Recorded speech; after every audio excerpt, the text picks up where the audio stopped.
سلام کاتتان باش من کامەران حاجی عومەر لەگەڵتانم بۆ پێشکەشکردنی باسی ڕۆژ ستافی باسی ڕۆژ ئەمجارە لە گومرگی نێودەوڵەتی حاجی عومەرانە لە کۆی سێ گومرگ کە لە نێوان هەرێمی کوردستان و کۆماری ئیسلامی ئێرانە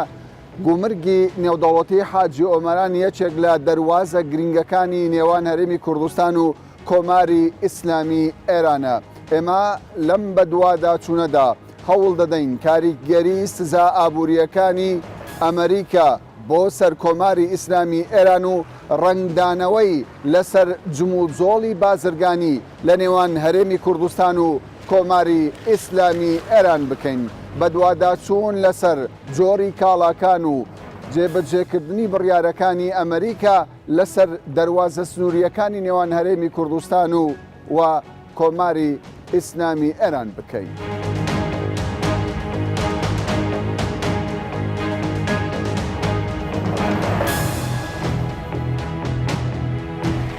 کاکی شۆفێر سڵاو ماندوو نەبی. سڵاو لە جەنابەت بەخێر. لەکوێوە دەی؟ لە ئێرانەوە دێم قوربان. چی تێناوەوە؟ جامە.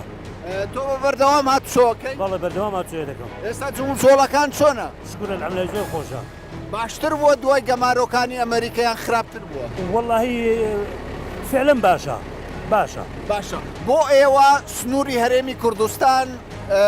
چۆنە چ کاریگەریەکی هەیە لەسەر بازاری ڕۆژهەڵاتی کوردستان لەسەر بازاری تەواوی ئێران؟ یانی بۆ کەسابەتی وشی شکورە الحەمدولای زۆر خۆشە لە خۆڵای بەزیادبی زۆری لێ ڕازینە. باشە. ئەگەر ئەم دەواازانە دابخرێ کاریگەری دەوی بۆ ئەیجا تەبعان ئەرێ وڵا دەبی. ئەرەڵای بۆ کەسابەتی بۆ جارە بەخصوص بۆ مەرز نشینەکان ئەرێ وڵا دەبی. باشە. دابەزینی تومەن بۆ ئێوە باش ویان خراپ بوو؟ بە خودایی باش نییە. نەوەڵا باش نییە. ئەمە سنووری کۆماری ئیسلامی ئێرانە لێرەوە کامیۆنەکان دەچنە نێو خاکی ئێرانەوە. ئەوەی ئەو کاڵایانەی کە لە هەرێمی کوردستانەوە دەچێتە ئێران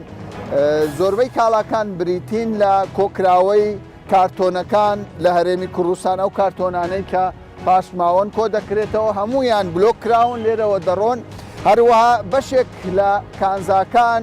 مێز و هەندێک فافۆن هەندێک کانزای دیکە کە لە هەرێمی کوردستانەوە دەچێتە کۆماری ئیسلامی ئێران و لەگەڵ پاشماوەی سوتەمەنیەکان ئەو پاشماوەی سوتەمەنیانەی کە لە هەرێمی کوردستان چارەسەریان بۆ نییە ناکرێ بۆ هیچ بەرهەمێک بەکار بهێنرێت لێرەوە ئەم جۆرە بەرهەمانە دەچنە کۆماری ئیسلامی ئێرانەوە.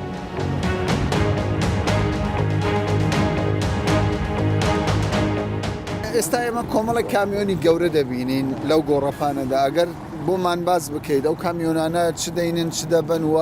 چۆن دابەشکراون؟ بەپێی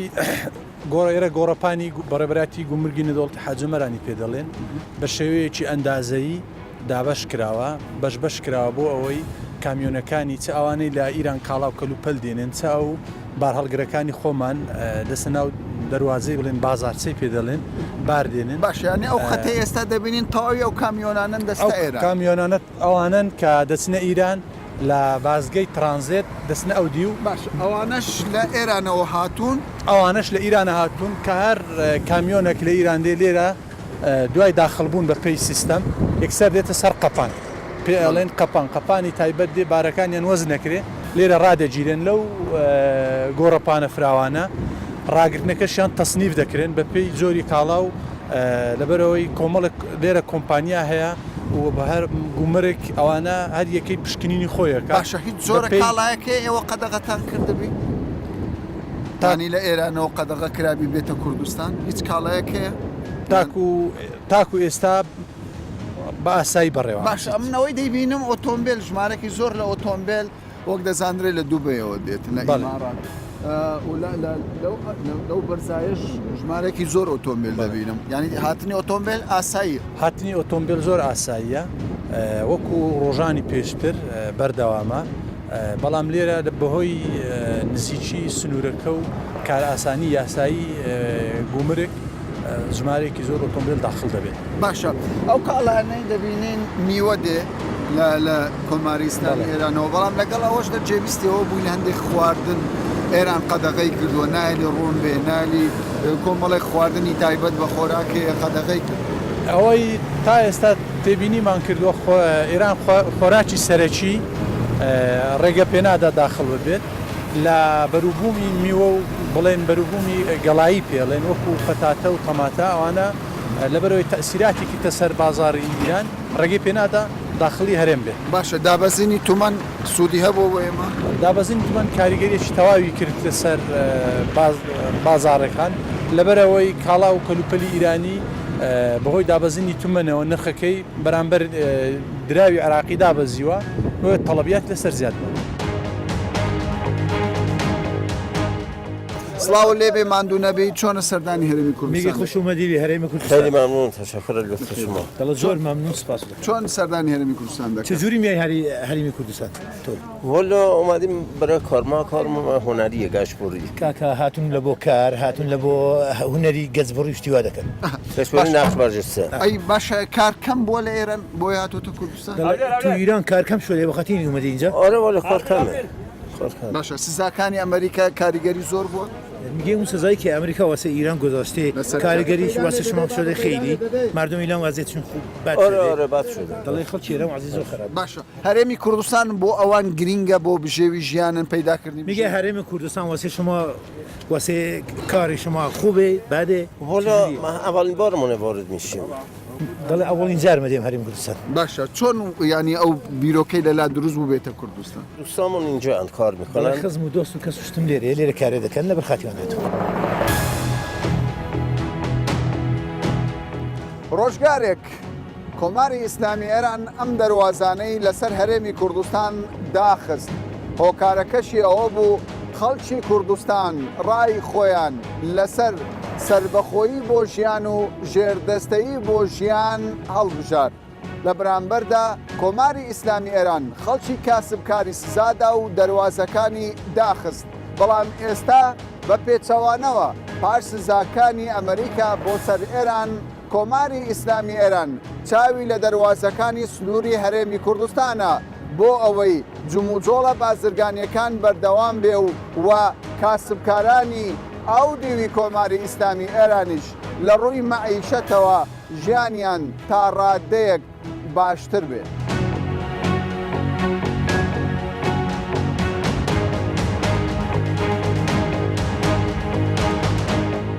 گەشتاری ئێمە زیاتر دەچێتە ئێران یا خودی ئێران دێتە هەرێمی کوردستان کاکە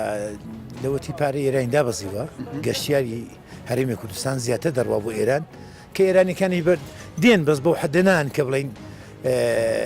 زۆر دێن بەس گەشتیاری عراقی زیاتر دەڕوا کەوای بە بەراورد لەگەڵ ڕابردوو گەشتیاری ئێرانی کەمتر دەێت باڵە گەشتیاری ئێرانی کەمترە بەس گەشتیاری عراقی زیاترە 100% چەند زیادی کرد؟ 100 گەشتیاری عراقی زیادی کردووە بە 120 گەشتیاری ئێرانی کەمی کردووە ئێستانەکانە داهاتی حکوومەتی هەرێمی زیادە بەخۆی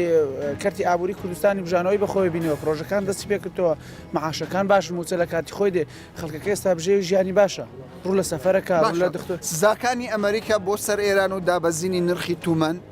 وای کردووە ینی جموجۆڵی بازرگانی زیاد بێت یان کەم بێت زیاتر بۆ کەمتر زیاتر زیادی زیاتر بووە ئێستا خۆ ترێلەکانەوە بەرناکەوە ترێلەکانەوە بەرناکەن کە باری بارکرد چەمەتۆ لە چەمانێ نەمابوو ینی ترێلێ نەبوو چەمەتۆی بارکە ئەمە چوم چەمەتۆ نەبوو گوتی ترێلەنی چەمەتۆی بارکە لە بەروی شیش وشتی بارەکە بەس لەوەتی شیش و چەمەندۆ مەمنوع کراوە بارەکە کەمتر بوو باشە ئەوە کێشە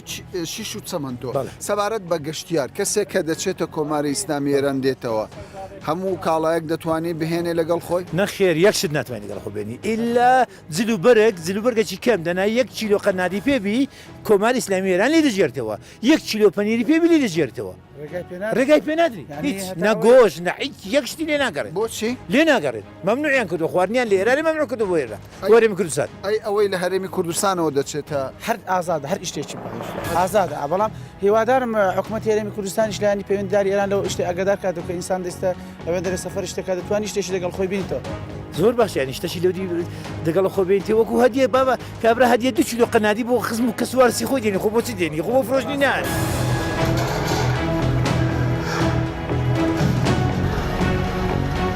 قسەیەکی زۆر هەیە لە نێو بازاڕی ئۆتۆمبیل لە پێشەنگاکانی ئۆتۆمبیل باز لەوە دەکرێت کە بەهۆی سزا ئابوووریەکانی ئەمریکا بۆ سەر کۆماری ئیسلامی ئێران ئیتر لە مەودووە هاتنی ئۆتۆمبیل لە وڵاتی ئیماراتەوە بۆ هەرێمی کوردستان قەدەغە دەکرێت بەڵام ئەوەی کە سەرنجمنی ڕاکێشا ئێمە لە گۆڕەپانی گومرگی نێودەوڵەتی حاجی ئۆمەرانین ژمارەی زۆر ئۆتۆمبیل دەبینین کە داخلی هەرێمی کوردستان کراوە من هەوڵ دەدەم یەکێک لەوانەی کە کاری هێنانی ئۆتۆمبیل دەکەن گفتوگویان لەگەڵ بکەم بەڕێزەکەم سلااوت لێبێ ماندوو نەبی ئەو هەموو ئۆتۆمبیلە تازە هاتۆتە هەرێمی کوردستان ئەمانە ماوەی دوو ڕۆژ هاتوونەتە کوردستان لە بەندەری ئێران هاتوون کەوایە بە سنووری حاجی ئۆمەران هاتووری حاجۆمەران لە دووبەی دێنە بەندەر ئەنزەلی و بەندەر ئیمام و بەندەر عەباس لەوێوە نەقل دەکرێن بۆ حاجومەران و باشمەخ کەواتە تا ئەو ساتێ ئێستاش هاتنی ئۆتۆمبیل ئاسایی ئۆتۆمبیل ئاساییە لە لای ئێمە هیچ کێشەی نییە بەڵام لە دووبەی بۆ ئێران بار ناکرێت ینی ئەوە کەی جێبەجێ بۆ ئەم بڕیارە ئەوە تقریبان هەفتەیەک دوو هەفتە دەبێت تەنها لە سێ بەندەر یەک بەندەر کار دەکەش بەکەمی دێ زۆر بەڕێژەی هاتنی ئۆتۆمبیلەکە کەم دەبێتەوە لە کەم بۆتەوە بڵێ چاوەڕێ ئەوە دەکەن ئەو هاتنی ئۆتۆمبیلە بەردەوام بێ یاخود هەر ئەمە پێشبینیەکەین زۆر کەم بێت زۆر کەم بێت ئۆتۆمبیلەکان باشە لە دووبەی ئۆتۆمبیل هاتووە ئەوانەی لێرە هاتن هەموو دووبەینا هەمووی لە دووبەی دێت ئێستاش لە دووبەی دێتە دووبەی دێت ئێران بەندەرەکانی ئێران بەڵام ئێستانەکە دووبەی ڕێگە بە باخیرەکانی نادا بستە ئیران باشە لە ماوەی دوو ڕۆژە چەند ئۆتۆمبیل داخل بووە گەر ئاگادار لە ماوەی ئەو دوو ڕۆژە تقریب بە شەحن ئەماواکەین نزیکەی چل شعن دوو ڕۆژ چل شعن داخل بەڵام ئەوانە ماینەوە لە بەندەری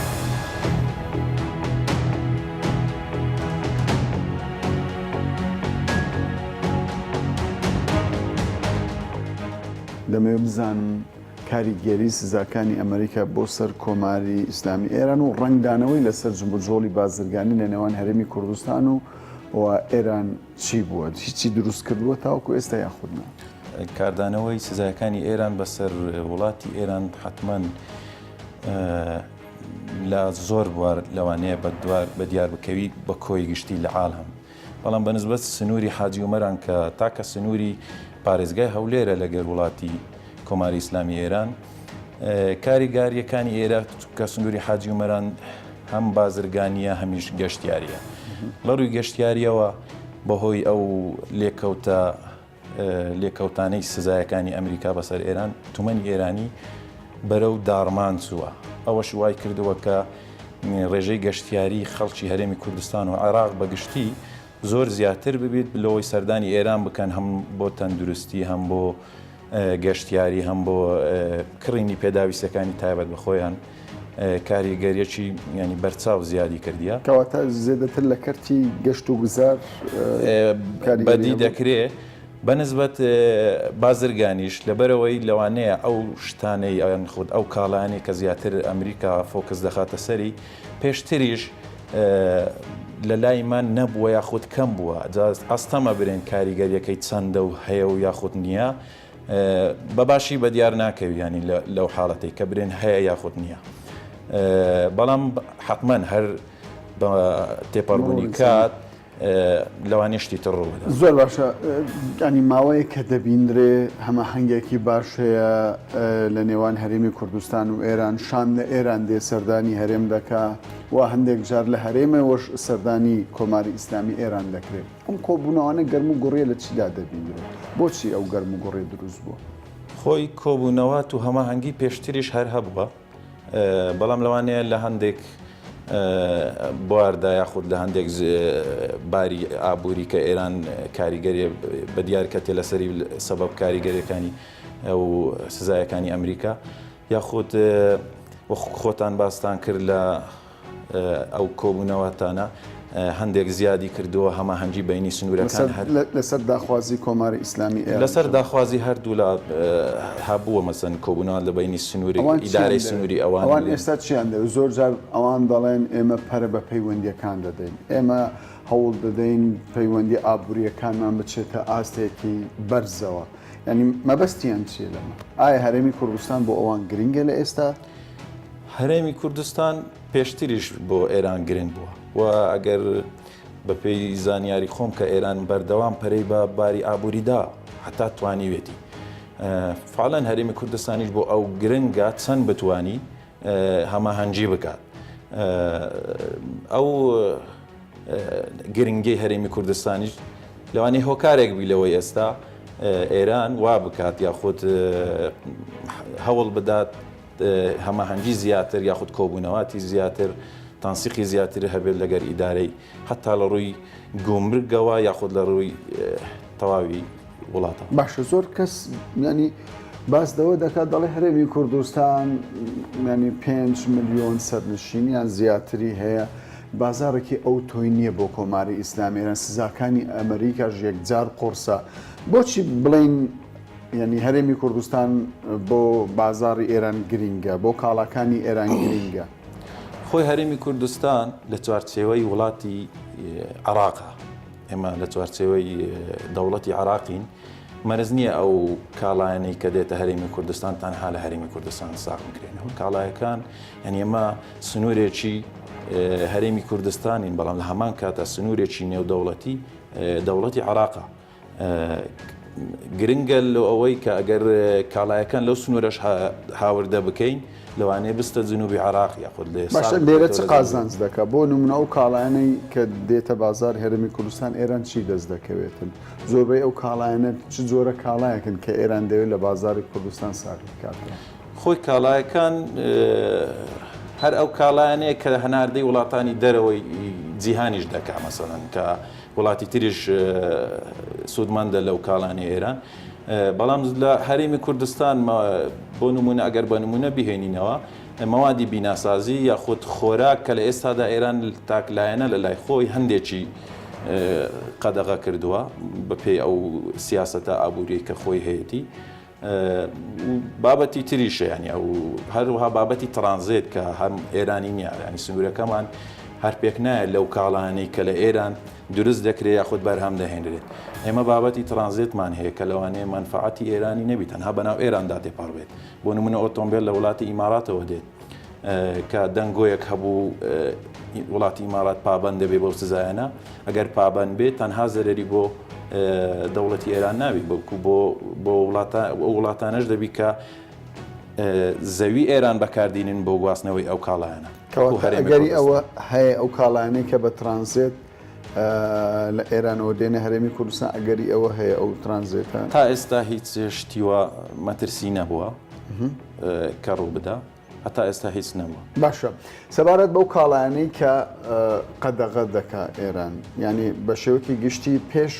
سزاکانی ئەمریکا جموجۆڵی بازرگانی چۆن بوو وە لە ئێستادا جموجۆڵەکان زۆرن ینی ئەو کاڵایانەی لێرەوە دەچن بۆ ئێران زیادی کردویان کەمی کردووە یاخود ئەو کاڵایانەی لە ئێرانەوە دێنە هەرێمی کوردستان چ گۆڕانکاریەکی تێدا خۆی وەک پێم گوتی ئەو کاڵایانەی کە زۆر کە ئەمریکا فۆکس دەخاتە سەری تایبەتی کە تەرکیزی لەسەر دەکا لەگەر ئێران نەکرێ پێشتریش کەم بووە لە سنووری نێودەوڵەتی حاجی عومەران بە جیاواز لەگە سنوورەکانی تر لۆی لەوانەیە تەسیرێکی ئەوتۆ کە برێن بەدی دەکرێت یاخود لە داهاتوو بەدی دەکرێت لەوانەیە بەڕۆنی دیار نەبێت باشە دوو خاڵ هەیە کە زۆر گرینگە کە جەوهەر یەکێکیان ئەوەیە نابێت بە هیچ شێوەیەک بەپێی بڕیاری ئەمریکا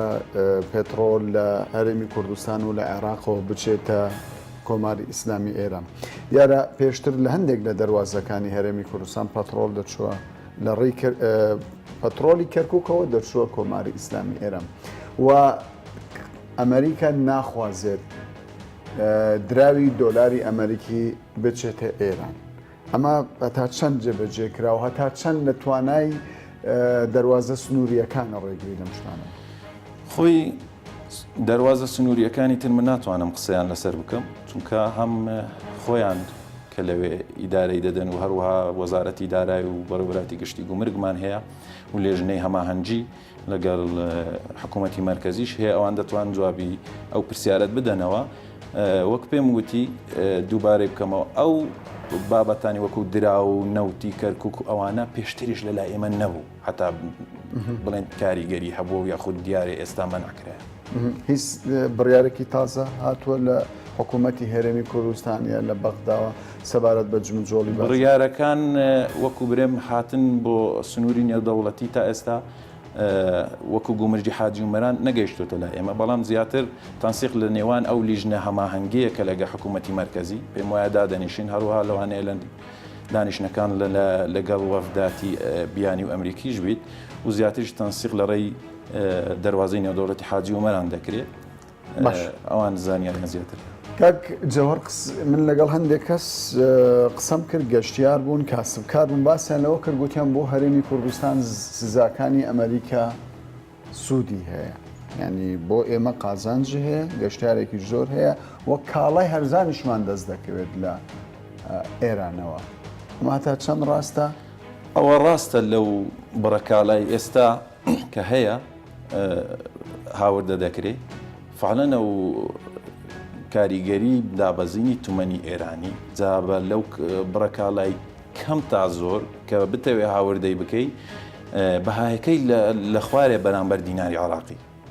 بەهایەکەی نزمە کەواتە کاریگەری هەر دەبیت سوودی دەبیت لەوەی کە خەڵکی هەرێمی کوردستان سوود لەو بە دەرفەتی بزانی سوود لەو دابەزینی نرخی تومەنی ئێرانی بکەن. باشە هەندێک جار دەگوترێت دەواازە سنووریەکان گومرگە نێودەوڵەتیەکان کاریگەری زۆری هەیە بۆ ئابووری کوردستان.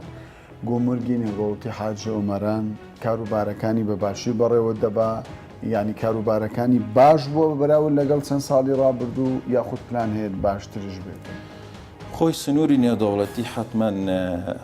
هەمیشە هەر لە هەوڵداین کە هەر بەرەو پێش بچین بەرەو باشتر بچین لە ڕایکردنی کاروبارەکانمان حتمما واش دەبی و تا پێدەچی باشتریش دەبی ئینشاڵڵا سەبارەت بە کاریگەری سنووری نێودەوڵەتی حاجی عومەران بەسەر هەرێمی کوردستان فعلان ئێمە بگرین ئەو سنوورە نێودەوڵەتیە لێرە هەر بە نمونە بیهێنینەوە هەڵی کارێکی زۆری بۆ خەڵکی دەڤەرەکە و پارێزگای هەولێر و هەرێمی کوردستانیش دروست کردەوە بە بازرگان و بە کرێکار و بە و کارمەندانی کە لێرە ئیش دەکەن. ئەگەر کۆی بکەینەوە کاریگەری بوونی گومرگی نێودەوڵەتی حاجی عومەران لەسەر ئابووری کوردستان چییە؟ چۆن وەڵاممان دەدەیتەوە کاریگەریەکانی بە شێوەکی گشتی بۆمان باس بکەین. کاریگەریەکی باشە.